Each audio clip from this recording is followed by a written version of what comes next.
ఒక అన్నం మెతుకు దానం చేసినా కూడా చక్కగా దాన్ని ఫోటో తీసి ఒక 2 లక్షల మందికి 1 కోటి మందికి పెడుతున్నాం. కానీ ఈ సమస్త విశ్వానికి కూడా ఆహారాన్ని అందిస్తున్న విజిటింగ్ కార్డు కొట్టించుకోలేదు, ఒక పాంప్లెంట్ వేయించలేదు, ఒక ఫ్లెక్సీ కొట్టించలేదు.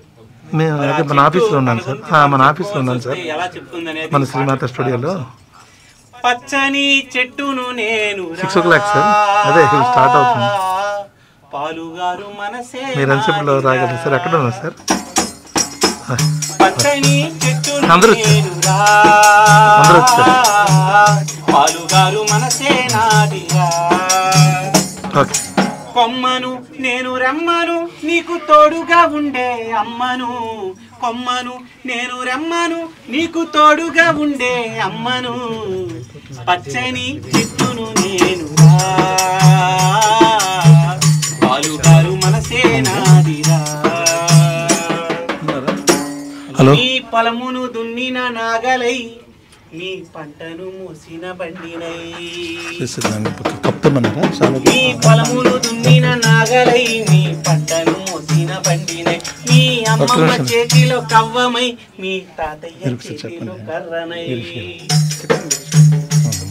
అమ్మ పాడుతూ పెట్టి ఊయలై, అమ్మ పాడుతూ పెట్టి ఊయలై, ఆ పాడేటి పిన్నల గ్రోవినై, పచ్చని చెట్టును నేను పాలుగారు మనసే నాదిరా. అలసిపోతే నీడానిచ్చినం, చల్లగాలితో ఒళ్ళంతా నింపినం, చెడ్డ గాలి పీల్చి మంచి విడిచినం, మీకు ప్రాణవాయువును పంచినం, మీకు కనువిందు చేసేటి పువ్వులం, రంగురంగుల పూలు మీకు కనువిందు చేసేటి పువ్వులం, మీ కడుపాకలికి మేము పువ్వలం, పచ్చని చెట్టును నేను పాలుగారు మనసే నాదిరా.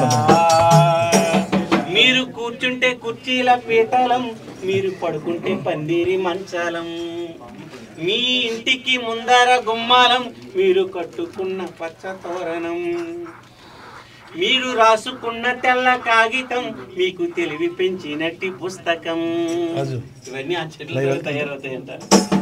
మీరు కూర్చుంటే కుర్చీల పీటలం, మీరు పడుకుంటే పందిరి మంచాలం, మీ ఇంటికి ముందర గుమ్మాలం, మీరు రాసుకున్న తెల్ల కాగితం, మీకు తెలివి పెంచినట్టి పుస్తకం, మీ రోగాల నొప్పులకి మందులం, మిమ్ము కడసారి కాల్చేటి కట్టెలం.